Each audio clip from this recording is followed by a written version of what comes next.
The fog came like a living thing that night. Thick, heavy. It wrapped around my boots and crawled up my legs, carrying the smell of wet earth and something else. Something metallic. Blood, maybe. Or fear. I stood beneath the eternal flame, my M14 rifle pressed against my chest. The marble beneath my feet felt wrong, too cold, like it was sucking the warmth right out of me through my boots. This was my third solo watch at the tomb of the unknown soldier.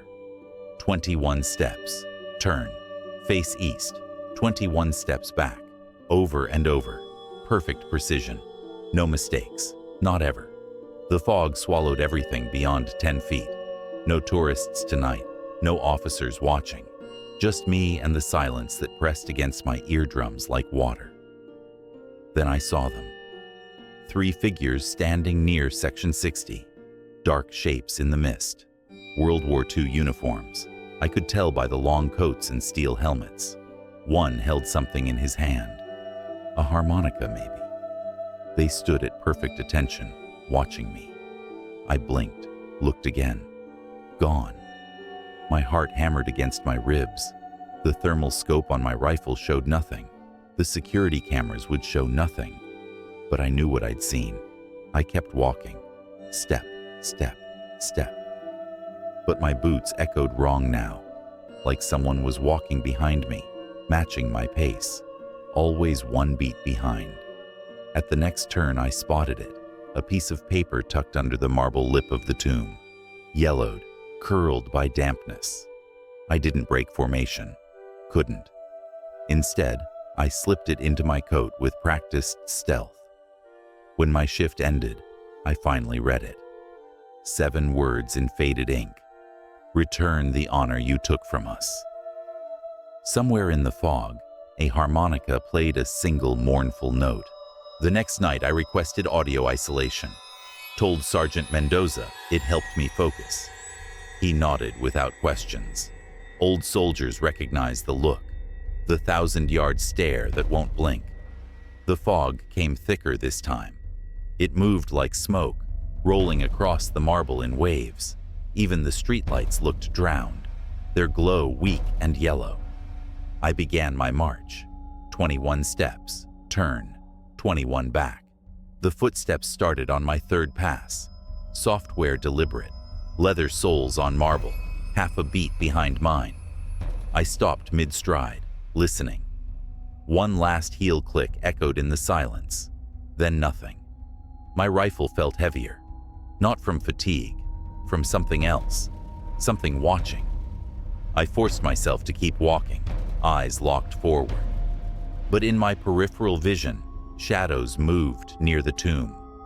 2 figures this time, closer than before. One held a round object, a helmet. The other still had that harmonica. They weren't looking at me. They were looking at the tomb itself. Not in reverence, in demand. A vibration started under my feet, low, rhythmic, like a heartbeat buried in stone. It traveled up through my boots, into my legs, sinking with my pulse until I couldn't tell where it ended, and I began. 2:44 a.m. The vibration stopped. When I returned to the barracks, something waited in my locker, a folded cloth napkin. Inside, another note. Section 60 remembers, why don't you? The air smelled like wet wool and tobacco, like men who'd been dead for decades. By the 3rd night, I'd stopped trying to rationalize it. The line between duty and madness had blurred beyond recognition.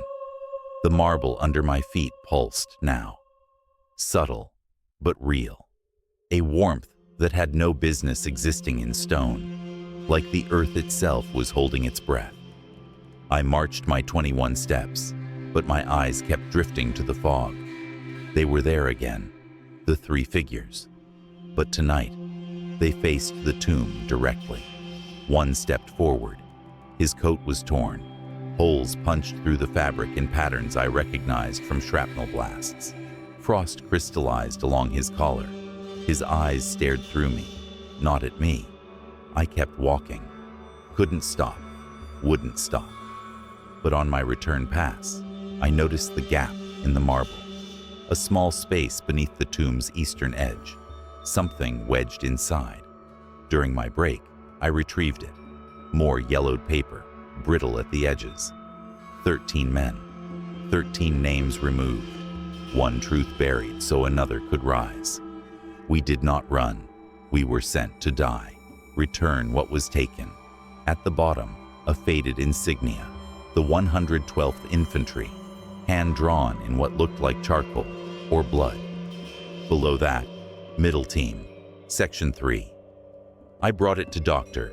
Mira Penrose in the archives. She studied it with the intensity of a coroner examining a corpse. No record of a middle team deploying during the Battle of the Bulge, she said. That's not an oversight. That's a deletion. She tapped the insignia with her finger. You've found a ghost in the filing cabinet. I found him on a stone bench near Section 60, sitting alone in the October chill. CPL Frank Ellison, 95 years old, skin like parchment, but eyes that still tracked the world with a soldier's precision. The archives had mentioned him. Last survivor, 112th Infantry, unlisted deployment. He spoke before I could introduce myself. They don't let me get close to the tomb no more. His voice was gravel wrapped in dignity. I showed him the note, the insignia, the words, Middle Team, Section 3. His hands trembled. From his coat pocket, he pulled a rusted badge, 112th Infantry, with a crude 3 carved into the back. We were never supposed to be there. His voice cracked. Intelligence said wait. Captain Langley said advance. We followed orders like good soldiers. His grip tightened on the badge. We took that ridge like ghosts, died like heroes, got buried like cowards. He blamed us for his mistake. Then he wrote us out of history. I asked why now? Why me? Ellison looked past me, toward the fog already gathering in the distance. Because they've started walking again, and this time, they're not walking for me. He pressed the badge into my palm. The metal was ice cold.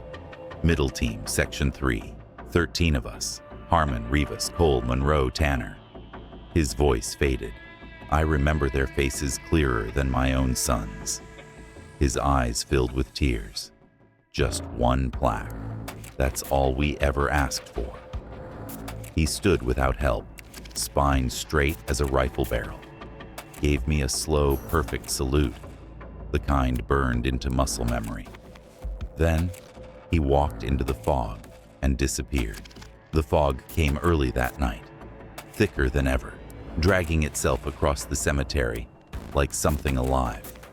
I suited up in silence, Ellison's badge now pressed against my chest in my uniform pocket. During my first pass, nothing. Second pass, the cold changed. Not sharper, closer, like the air was leaning in to whisper secrets. 2:44 a.m. The vibration returned, stronger this time.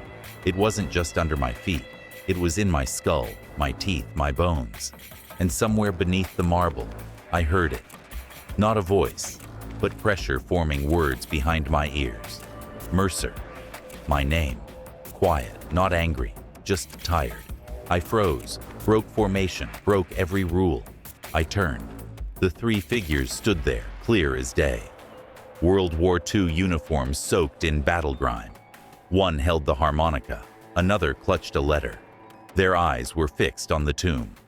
But behind them stood a 4th figure, younger, bloody, half his face missing from shrapnel. I recognized him from the photo in the archives, CPL Isaiah Monroe. He stepped forward. His mouth moved, but no sound came. Yet I understood every word. He ordered us forward, then buried our names. Monroe raised his hand and pointed at the marble beneath my boots. I dropped to one knee, fingers tracing the invisible seam. It was warm, pulsing. My hand shook. Something stirred in the stone. Not words, not breath, memory. I stood, stepped back into formation. resumed my march. When my shift ended, I looked down, etched in frost where I'd walked. We never ran. I couldn't sleep, didn't even try. After my shift, I went straight to the archives. Dr. Penrose met me at the staff entrance with black coffee and the tired eyes of someone who'd seen too much history. They came again, I told her. All four this time. Monroe pointed at the ground. She nodded, already unlocking a drawer I hadn't seen before. No label, just a military lock and years of secrecy. Inside was a single envelope, yellowed, brittle, never opened. We found this during renovation near Section 60, she said, behind a loose tile, addressed to Isaiah Monroe's mother, never mailed, never recorded. She handed it to me like passing a ghost. I read it aloud, careful not to tear the fragile paper. Ma, they told us to wait, but Langley said move. Some of the boys didn't make it 20 feet before the trees lit up. I tried to drag Harmon, but there wasn't nothing left below his knees.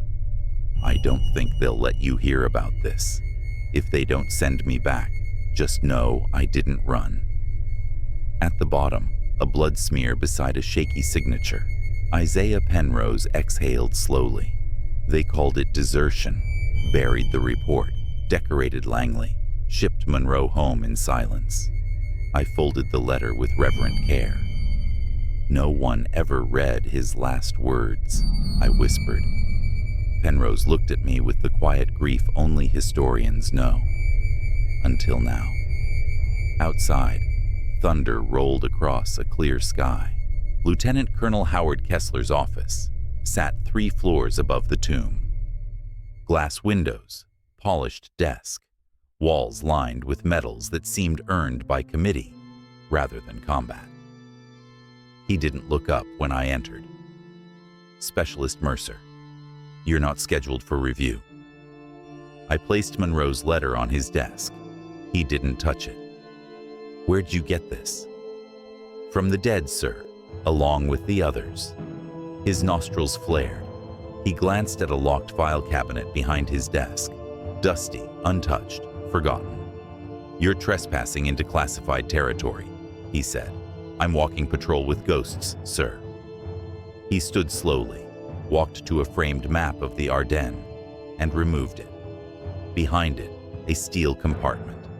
Inside, a sealed envelope marked Langley, Action Report, Classified, and a black and white photo of 13 men. This file was sealed in 1945, he said. Langley's career couldn't survive the truth. So you buried 13 men to save one reputation. Kessler didn't argue. He stared out the window at the fog beginning to curl over Arlington again. You want to play savior, Mercer? Publish their names, and you'll unravel every ceremony we've upheld. You'll turn grief into spectacle. No, sir. I'll turn silence into memory. He sat back down, opened his desk drawer, pulled out an old harmonica, tarnished and cracked. This belonged to Monroe. Sometimes, when the wind cuts low, I still hear him play. I took it with trembling hands. You know what they want, sir? They want to be real again. As I left, I heard it, a low, broken chord echoing from nowhere. I found Nora Dela Cruz outside Arlington's West Gate just before midnight. She leaned against her sedan, smoking like a soldier with minutes left in the war. You're late, she said. You're smoking on hallowed ground. Then let's make it sacred. She tossed me a manila folder. Inside, blacked out dispatch logs, blurred photos, and one clear page from a Pentagon leak. Operation Silence. 112th Infantry Reclassification. In plain language, the middle team was ordered forward against all reconnaissance. Langley's signature stamped over every objection. They were real, Nora said. Every single one. And the government erased them to protect a uniform. I flipped pages, found the photo, faded but clear. 13 faces, same uniforms, Front row, harmonica in hand, Isaiah Monroe. They bled under false orders, I muttered, and they're still bleeding. She opened the glove compartment. Inside, a digital recorder. I want to publish this, full story, but I need you to say it on record. Say what? That they haunt us, that it matters. I stared through the windshield. Fog gathered again, wrapping Arlington's headstones like gauze around wounds. They don't scream, I said. They don't beg. They just wait. So say their names before they're lost again. I looked at Monroe's harmonica in my hand. It vibrated faintly, as if someone somewhere was drawing breath. I pressed record. This is Specialist Aidan Mercer, Tomb Guard. The 13 weren't forgotten. They were buried alive in silence. The red light blinked. Outside, 3 shadows stood at attention in the fog. Section 60 held Arlington's youngest dead. Iraq, Afghanistan, modern ghosts. But according to Penrose, the foundation stones ran deeper than any official record. There's a sub-basement, she'd told me, from 1945, sealed. No floor plan exists. How do you know? Because the ledger was rewritten. One entry has no burial ID, just a plot number, 60-Ghost. I used my patrol rotation to slip away, past ceremony lines, past maintenance sheds, into the trees where the ground felt wrong. Soft but not muddy, like earth holding its breath. A rusted hatch hid beneath ivy. I pulled it open, and something sighed out. Not air, but release. Narrow stairs dropped into darkness. My boots struck each step with finality. My flashlight flickered once, then held steady. The room below was concrete and sealed, but someone had been here recently. Dust displaced, papers scattered, an old radio, gutted and black. Then I saw them. Dog tags. 13 strung along the wall like a rosary of the damned. Each bore a name: Monroe, Isaiah Ellison, Frank Pritchard, L. Devane, Marcus, and 9 more. I touched the tags. Static jolted through my palm. A photo fell from the wall. The 13 again. But this time, one figure was circled in red. Me. The tags swayed without wind. A harmonica note rang from above. Then, from the concrete itself, "We remember you, Aidan." The hatch slammed shut above me. I didn't move, couldn't breathe. The air had thickened like soup, my breath clouding in the flashlight beam. The dog tags on the wall swayed in rhythm, though no breeze stirred. I turned to the old radio. Dead for decades, but now it glowed faint red. Static. Then my own voice, distorted and slow. They were real. They were buried in silence. The recording from the car. But it wasn't playing. It was being spoken, live, as if someone underwater was repeating my words. "Mercer, they heard you." The flashlight dimmed. Footsteps behind me. Deliberate, synchronized. Boots on concrete. I turned. 13 figures in formation. World War II combat uniforms, ripped and frost-covered, boots stained with grave soil, all faces shadowed except one, CPL Frank Ellison. He stepped forward, harmonica in hand. "Orders, Specialist Mercer, from the forgotten, for the living." He saluted. The others followed. "You walk our watch, carry our names." He extended the harmonica. "Play it. Let the soil remember our song." My chest felt hollowed out. I couldn't breathe, couldn't think. I took the cold metal. As it touched my lips, every tag on the wall lifted, weightless, then fell still. Above us, Arlington's fog began to clear. A ceremony without trumpets, just breath and boots and truth older than orders. I played one broken note. The 13 turned silently and faded into the walls. On the radio's back, etched in familiar handwriting, "Not forgotten, never again silent." The hatch above creaked open. I surfaced just before 0300. The sky was black velvet, Arlington draped in silver mist, but the tomb itself glowed, not from lights, but from something colder. Memory made manifest. Sergeant Mendoza waited by the path, arms folded. "You've been gone," he said. "Had to visit an unlisted grave. So you saw them too." He stepped aside, revealing 6 figures in dress uniforms, a folded flag between them. Lieutenant Colonel Kessler stood at the head, looking older, smaller. In his hand was a bronze plaque. No cameras, no press, just silence and old truth, rising like fog from soil. He spoke quietly. The department acknowledges a lapse in historic record during the winter campaign of 1944. 13 soldiers, forgotten by error, remembered by sacrifice. He placed the plaque beside the tomb's foundation. The names were carved cleanly. All 13, with no ranks or medals. Just names and a date. December 19th, 1944. I stepped forward, harmonica in hand. No orders, no salute, just breathe. One note. From somewhere unseen, another harmonica replied. Warbled, distant. The fog behind the tomb shifted. 13 silhouettes stood at attention, faint, flickering. They didn't approach or speak, but they saluted. Then they faded backward into the earth that had denied them rest. I turned to Kessler. "They won't come again." "How do you know?" "Because this time, we remembered them first." Sergeant Mendoza whispered, "Guard, halt." I took my final 21 steps beneath the autumn stars. 3 days later, a letter arrived. Not email or memo, but real paper, sealed in wax. It came through official channels, though no one signed for delivery. Dr. Mira Penrose's handwriting was precise, deliberate, the kind used for history, not conversation. Specialist Mercer. The archive has changed, not by hand or order, but by something older. Pages once blank, now bear names. The missing 13 are no longer missing. They are listed, printed, preserved. She described a sealed cabinet in Arlington's lowest archive floor, where climate control had failed and ink had bloomed across blank pages.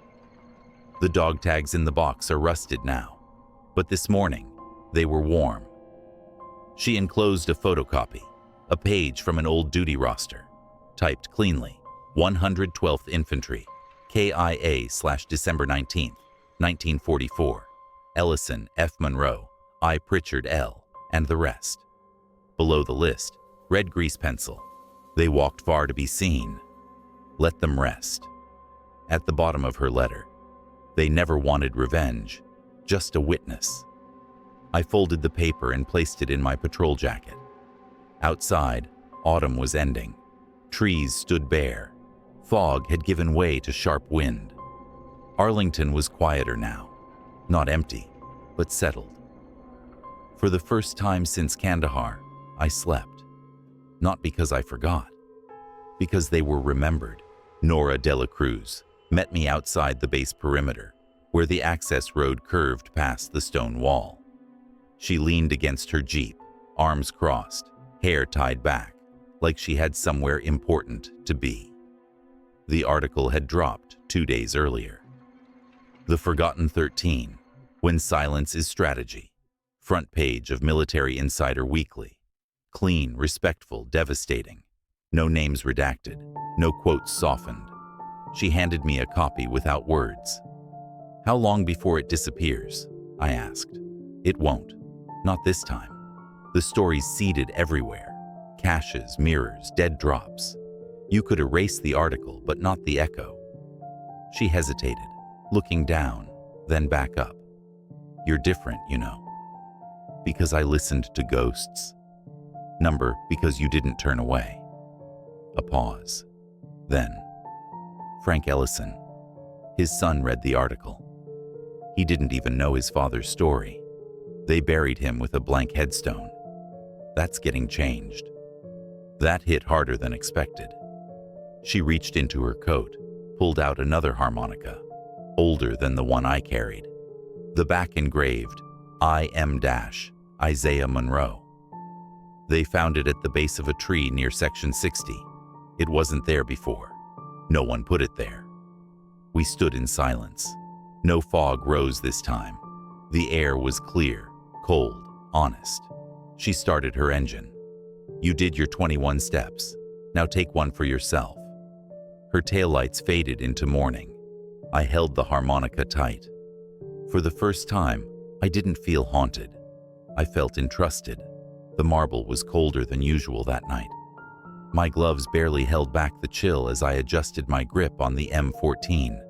No fog, no wind, just silent Arlington under starlight. Clean, clear, waiting. My final watch. Orders had come down for rotation in the morning. Standard procedure. No incident on my file, no discipline. But I knew what this was. Sometimes when you stare too long at cracks in marble, command decides you're not the right fit. Fine. I'd made peace with that. I began my first 21 steps across the black mat. Boot, click, silence. Step by step, I crossed the tomb, not from duty anymore, but from something deeper. Something that had been missing since Kandahar, or maybe since long before. On my third pass, I saw them.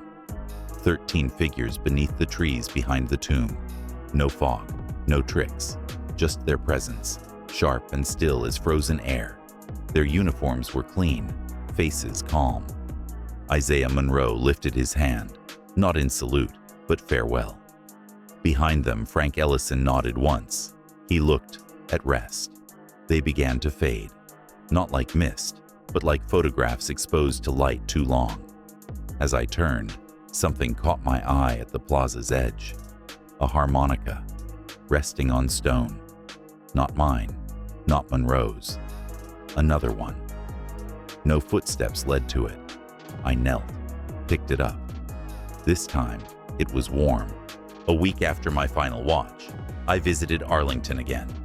Not in uniform, no rifle, just a coat and visitor's badge. Dr. Penrose had invited me back. New documents had surfaced in the sealed West Wing. She handed me a box. Inside were dog tags, dozens, rusted, half erased. But one name stopped my heart. Mercer, Aidan. Rank, Corporal, Unit, 112th Infantry. Status, KIA, December 19th, 1944. It's a mistake, I said, forcing a laugh. Penrose didn't smile. It was sealed in a folder marked Restored Assets. It's not a mistake. I stepped outside, lightheaded. The sun was setting. A breeze carried the faintest sound. Not wind, not traffic. Marching boots, soft but persistent. At the tomb, another guard began his 21 steps. Young, focused, just like I'd been. But on his fourth pass, his head turned slightly. Not enough to break form, but enough to see. Standing beneath the trees were 14 shadows. 13 I recognized. One wore my coat. His face was turned away, but I knew. They didn't want revenge, just a witness. I walked away slowly, without looking back, because something had been returned, but something had also stayed. In the distance, a harmonica played, not Monroe's tune, but mine. The song I'd hummed during countless watches, thinking no one could hear. The dead remember everything, even the songs we sing to keep ourselves company in the dark.